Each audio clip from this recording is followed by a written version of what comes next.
Hello student, welcome to Atul education. तो friend, हमारे पास टाइम बहुत कम बचा है। कम समय में आपको ज़्यादा से ज़्यादा चीज़ें पढ़ना है।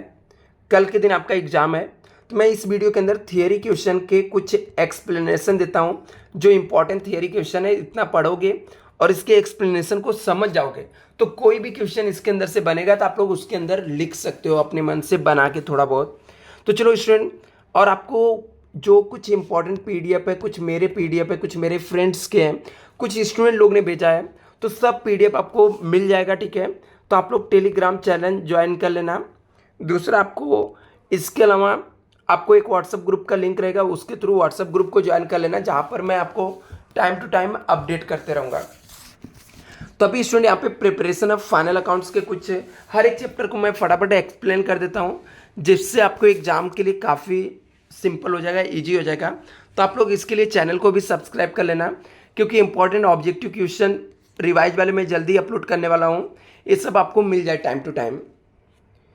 और एक चीज़, लास्ट अनाउंसमेंट स्टूडेंट, यदि आपको लगता है कि 6 में क्लासेस ज्वाइन करना है रहेगा, तो आप लोग ये नंबर सेव करके रखो, आपको काफ़ी हेल्पफुल मिलेगा। क्योंकि एग्ज़ाम के बाद हो सकता है आप लोग को लगे कि मैंने जो चीज़ें बताया हूँ वो रियल में इंपॉर्टेंट थी और उसमें से ही एग्ज़ाम में से आया था, तो आपको हेल्पफुल हो जाएगा।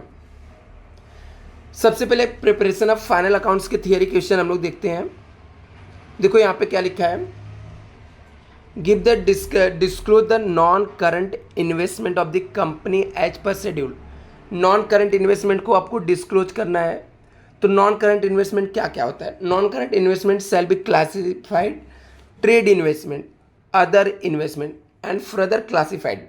नॉन करंट इन्वेस्टमेंट क्या क्या होता है? यहाँ पर इन्वेस्टमेंट प्रॉपर्टी होता है, इन्वेस्टमेंट इन इक्विटी इंस्ट्रूमेंट होता है, investment in preference share, investment in government trust security, investment in debenture, investment in mutual fund. इस सब में आप इन्वेस्टमेंट करोगे तो नॉन ट्रेड इन्वेस्टमेंट होता है।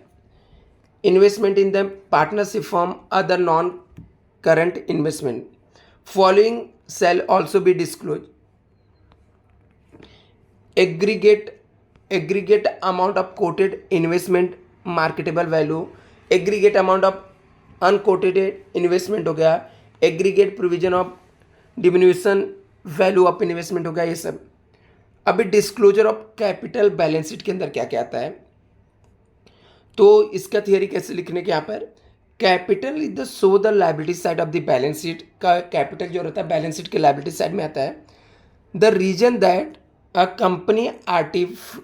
Company the artificial person and own the capital amount is the owner and invest shares capital so under the head of share holder fund के अंदर आता है।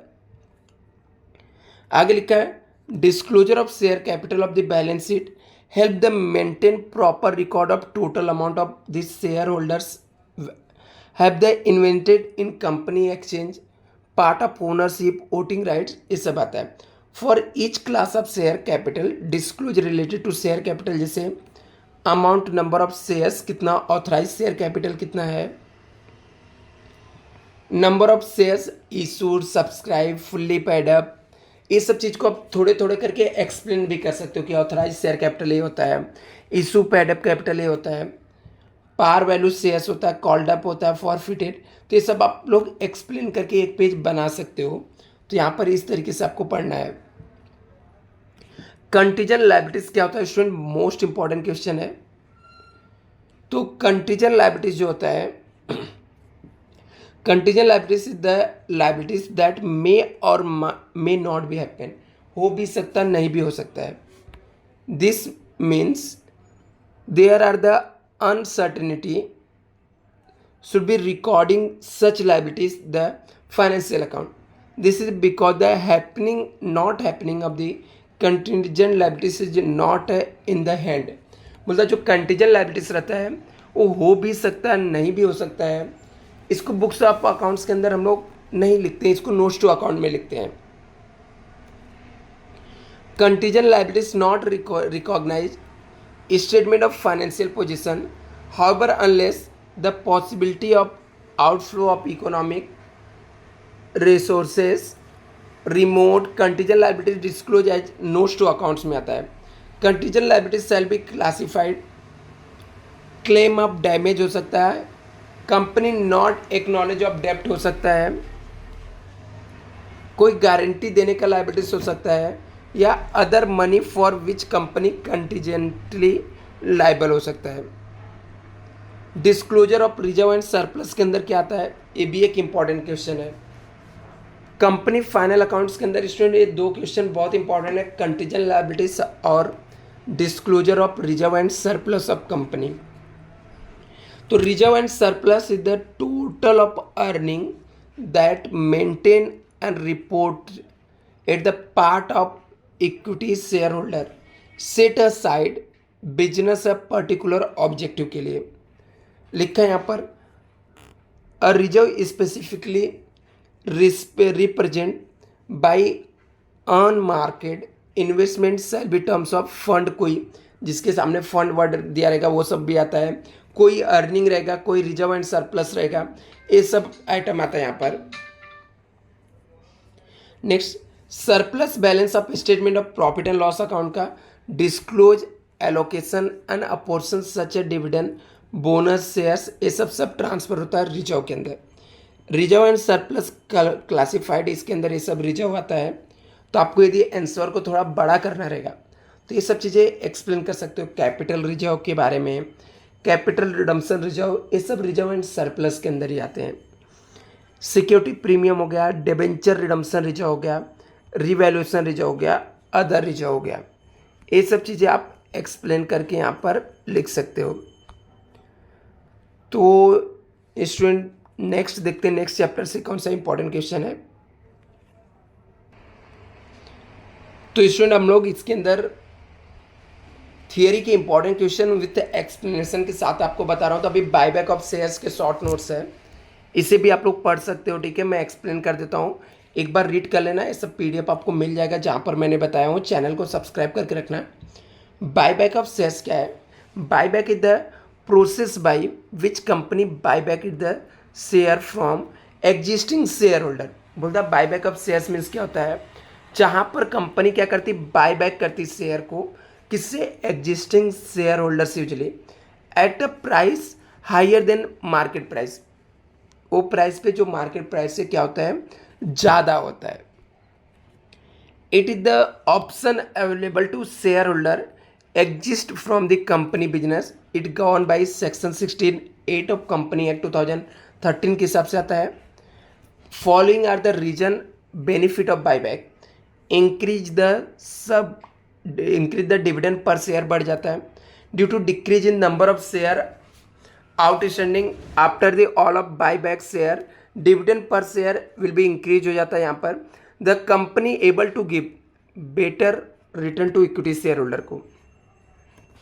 नेक्स्ट यहाँ पर optimum utilisation of capital, company capital को ज़्यादा से ज़्यादा यूटिलाइज कर सकती है। Buyback is the done usually free reserve of company से, कंपनी यूटिलाइजेशन फ्री रिजर्व से, ये सब चीज़ें से होता है।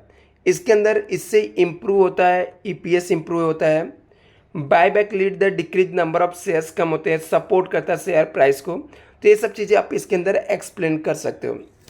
दूसरा, कंडीशन ऑफ बायबैक, ये दो क्वेश्चन इसके अंदर इंपॉर्टेंस है कि बायबैक क्या होता है और कंडीशन ऑफ बायबैक क्या है।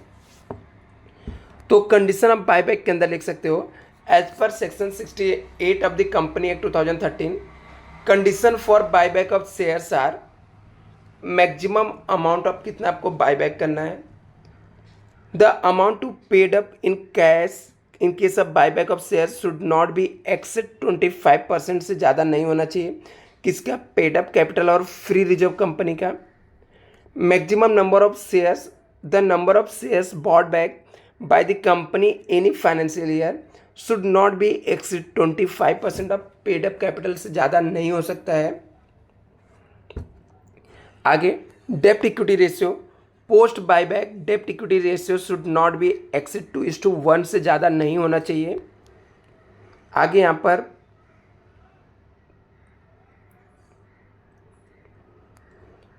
तो issue of same class of shares, company can not issue same class of share which bought back, मतलब इक्विटी शेयर के बदले में कंपनी इक्विटी शेयर इशू नहीं कर सकती। A period maximum 6 month from the date of completion of buyback, 6 महीने तक कोई भी नया शेयर, सेम क्लास का शेयर कंपनी इशू नहीं कर सकती। तो ये कंडीशन ऑफ बायबैक है। तो बायबैक के अंदर स्टूडेंट ये 2 क्वेश्चन पढ़ लेना। नेक्स्ट हम लोग चैप्टर देखते हैं। तो स्टूडेंट इंटरनल रिकंस्ट्रक्शन चैप्टर का ये इंपॉर्टेंट शॉर्ट नोट्स है, जैसे नीड ऑफ इंटरनल रिकंस्ट्रक्शन क्यों होता है। तो need internal reconstruction is the process recognisation of company, it take place when the financial position of the company not a good. बोलता है फाइनेंशियल पोजीशन कंपनी का अच्छा नहीं रहता है तो हम लोग इंटरनल रिकंस्ट्रक्शन करते हैं, due to the over valuation of assets accumulated losses के अंदर से। नीड फॉर इंटरनल रिकंस्ट्रक्शन दिया है, क्यों होता है, क्योंकि फाइनेंशियल स्टेटमेंट ट्रू और फेयर व्यू में नहीं रहता है। When the company the make heavy loss, financial statement do not show the realistic view of the financial position. Company जो है फाइनेंशियल पोजीशन को ट्रू एंड फेयर व्यू में नहीं शो करती, इसलिए हम लोग को बायबैक करना पड़ता है। Assets intangible assets, fictitious asset, accumulated losses show the higher value of the depreciation not provided, no provision made for doubtful debts, ये सब मेड नहीं किया रहता इसलिए करना पड़ता है। Liabilities secured unsecured loan not repaid, over due, interest loan arrears रहता है, ये सब चीज़ होने की वजह से हम लोग को बायबैक करना पड़ता है। Capital loss due to fall in the value of assets, कम होने से कैपिटल लॉस्ट होता है। Reconstruction due to the continue loss की वजह से हम लोग को रिकंस्ट्रक्शन करना पड़ता है। कैपिटल रिडक्शन अकाउंट और रिकंस्ट्रक्शन अकाउंट क्या होता है, तो it is the nominal accounts prepare debit to all the loss of fictitious assets. Capital reduction accounts को कैसे बनाते हैं, नॉमिनल अकाउंट रहता है, डेबिट करते हैं जितने भी लॉस होते हैं फिक्टिशियस असेट्स का, क्रेडिट करते हैं इनकम और surrender amount by the share holder. Appropriation of assets हो गया, बैलेंस हो गया, यानी ट्रांजेक्शन, ये सब क्रेडिट करते हैं। Primary aim of capital reduction का क्या होता है, राइट अप करना होता है। क्या राइट अप करना, फिक्टिशियस असेट्स, इंटेंजिबल असेट्स और अकुमुलेटेड लॉसेस को। सेक्रीफाई स्टेक होल्डर, ठीक है, स्टेक होल्डर सेक्रीफाई करते हैं, तो सेक्रीफाई बाई क्रेडिटर करते हैं। क्रेडिटर्स हो गया, बैंक हो गया, डिबेंचर होल्डर हो गया, शेयर होल्डर हो गया, credited to capital reduction account, profit and loss. तो ये सब आप लोग यूटिलाइज किसका क्या करते हैं, जो भी कैपिटल रिडक्शन का बैलेंस रहता है यूटिलाइज करते हैं राइट अप करने के लिए इंटेंजिबल फिक्टिशियस एसेट्स। इसके बाद इसका फॉर्मेट बना देना है यदि आपको एक क्वेश्चन पूछा रहेगा तो। मेथड क्या, इंटरनल रिकंस्ट्रक्शन के तो मेथड होते हैं, एक हमारा अल्टरनेशन ऑफ शेयर्स होता है, रिडक्शन ऑफ शेयर्स होता है, जिसके अंदर कंसोलिडेशन सब डिवीजन करते हैं। रिडक्शन ऑफ शेयर्स, कैपिटल के अंदर शेयर्स का वैल्यू हम लोग रिड्यूस करते हैं एज पर सेक्शन 66 के हिसाब से। वेरिएशन ऑफ शेयर होल्डर्स के राइट्स चेंज करते हैं हम लोग, जहाँ पर 10 रुपये के फेस वैल्यू को 6 रुपये का फेस वैल्यू में। तो ये क्वेश्चन भी पढ़ लेना, इतना इंपॉर्टेंट नहीं है। हाँ, कंडीशन क्या है सब डिवीजन का शेयर्स, तो यहाँ पे क्या लिखा है, alternation of share capital involve the consolidation of sub division of shares capital, ठीक है, under the scheme of reconstruction होता है। Consolidation refers to the conversion of share smaller denomination में हो जाता है। एग्जाम्पल जैसे 1000 का एक शेयर था, 1 रुपये कर देना, या यहाँ पर each share alter 100 shares in 10। यहाँ पर तो कंसोलिडेशन मतलब क्या होता है, 1 रुपये का शेयर दे के 10 रुपये वाला शेयर लेने का, 100 शेयर देने का और 1 शेयर लेने का, तो 1000 का। तो यहाँ पर सब डिवीजन में क्या होता है, उल्टा होता है, 100 रुपये का शेयर लेकर 1 रुपये वाला या 10 रुपये वाला छोटे छोटे शेयर देने का। डिफरेंस बिटवीन क्या है, इंपॉर्टेंट क्वेश्चन है इंटरनल एक्सटर्नल में। तो इंटरनल रिकंस्ट्रक्शन में एग्जिस्टिंग कंपनी नॉट लिक्विडेटेड होती है, यहाँ पर एग्जिस्टिंग कंपनी क्या हो जाती है, बंद हो जाती है, लिक्विडेटेड होती है। यहाँ पर no new company form in the process of internal reconstruction, यहाँ पर न्यू कंपनी फॉर्म होती है एक्सटर्नल रिकंस्ट्रक्शन के अंदर। Internal reconstruction involve reduction in capital, reduce होता है। एक्सटर्नल रिकंस्ट्रक्शन में does not involve reduction of capital, और यहाँ पर कोई भी कैपिटल रिडक्शन नहीं होता है। लीगल प्रोविजंस इंटरनल रिकंस्ट्रक्शन में इज गवर्न बाय सेक्शन 66 68 के अंदर आता है, और एक्सटर्नल रिकंस्ट्रक्शन 232 के अंदर आता है। इंटरनल रिकंस्ट्रक्शन ऑफ कंपनी होता क्या है, थियरी भी आप लोग पढ़ सकते हो। Internal reconstruction refer the reorganise करना फाइनेंशियल स्टेटमेंट का। ऑल्सो यहाँ पे लिखा है terms reorganise which permitted to existing company, ठीक है। इसके जरूरी क्यों होते हैं? तो यहाँ पे internal reconstruction done by the company when there is the over valuation of assets and liabilities होता है, इसके लिए करना पड़ता है। There are the contingent loss होता है, यहाँ पे कंटिन्यू लॉस होते रहता है, इसलिए करना पड़ता है। ह्यूज लॉसेस एग्जिस्टिंग असेट्स का होता है, ठीक है। ओवरलोड होता है ड्यू टू अंडर वैल्यूड होता है, ठीक है। It is the process of internal reconstruction only rights of share holder जाता है, ठीक है। तो ये सब चीज़ें हैं, तो एक बार पढ़ लेना स्टूडेंट। और इन्वेस्टमेंट अकाउंटिंग में स्टूडेंट कम इंटरेस्ट एक्स इंटरेस्ट क्या होता है पढ़ लेना, ठीक है। मैं आपको ये भेज दूंगा, इससे मैं एक्सप्लेन एक बार किया था। बोनस शेयर्स क्या होता है, राइट शेयर्स क्या होते हैं, प्री एक्विजिशन पोस्ट एक्विजिशन क्या है। तो ये पीडीएफ मैं आपको शेयर कर दूंगा। ये सब क्वेश्चन काफ़ी इंपॉर्टेंट है, रियली बहुत इंपॉर्टेंस है, पढ़ लेना, ठीक है। क्योंकि मेरे पास थोड़ा सा टाइम कम है तो मैं एक्सप्लेन नहीं कर पा रहा हूँ। Thank you so much. और लास्ट वाले भी चैप्टर का मैं थियरी भेज दूंगा।